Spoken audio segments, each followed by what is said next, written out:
बिस्मिल्लाहिर्रहमानिर्रहीम। अस्सलामु अलैकुम वरहमतुल्लाहि वबरकातुह। नाज़रीन व मुस्तमिईन, उम्मीद है आप खैर वाफ़ियत से होंगे। अल्लाह रब्बुल आलमीन आपको अपनी हिफ्ज़ व अमान में रखें, रहमतें और बरकतें अता करें। आज मैं आपको दुआओं की कबूलियत का एक तरीका बताने लगा हूँ। अगर आप अपनी दुआओं को कबूल करवाना चाहते हैं तो इस तरीके पर ज़रूर अमल कीजिए। इंशाअल्लाह अल्लाह रब्बुल आलमीन आपकी सारी दुआओं को कबूल फरमाएंगे। वो तरीका प्यारे पैगम्बर सल्लल्लाहु अलैहि वसल्लम ने अपने सहाबा कराम को बतलाया।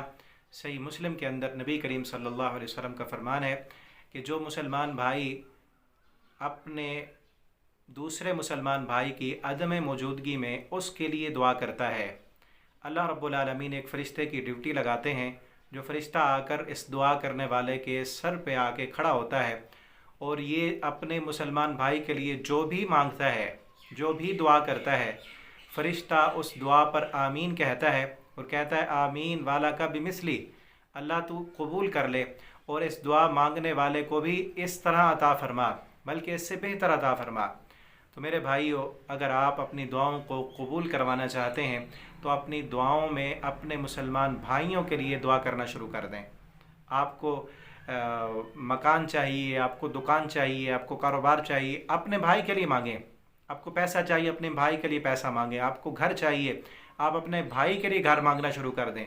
दिल बड़ा करने की ज़रूरत है कि आप अपना दिल बड़ा करके अपने दूसरे मुसलमान भाइयों के लिए उनके हक़ में दुआ करें और फ़रिश्ता आपके लिए दुआ करेगा। और आप अगर गौर करें कि फ़रिश्ते को किसने भेजा है, फ़रिश्ते की ये ड्यूटी किसने लगाई है, जिसने दुआएं कबूल करनी हैं, वो अल्लाह रब्बुल आलमीन जिसने ख़ुद भेजा है कि तू जाके दुआ मांग इस दुआ करने वाले के लिए। क्या वो रब दुआओं को कबूल नहीं करेगा?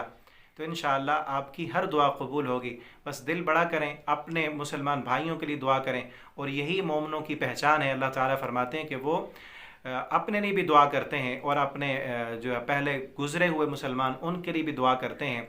आप अपने लिए भी दुआ करें, अपने वालिदैन के लिए दुआ करें और जितने भी मुसलमान नेक अल्लाह के मोमिन मुवाहिद बंदे इस दुनिया से रुखसत हो चुके उनके लिए अल्लाह रब्बुल आलमीन से उनकी दराजात की बुलंदी के लिए अल्लाह ताला से दुआ करें।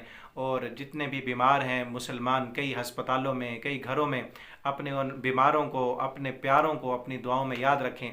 इंशाअल्लाह अल्लाह रब्बुल आलमीन आपकी सारी दुआएं कबूल फरमाएंगे। अल्लाह ताला हमारी दुआओं को कबूल फरमाए और ज़्यादा से ज़्यादा हमें अपने से दुआएं करने वाला बना दें। और भी दुआओं की कबूलियत के तरीके हैं, इंशाअल्लाह वो भी आपसे शेयर करेंगे। अल्लाह ताला हम सब को अपने दर का मांगत और सवाली बना दे और अल्लाह रब्बुल आलमीन हमेशा हमें अपनी ज़ात से मांगने वाला बनाए और अल्लाह हमारी दुआओं को कबूल फरमा ले।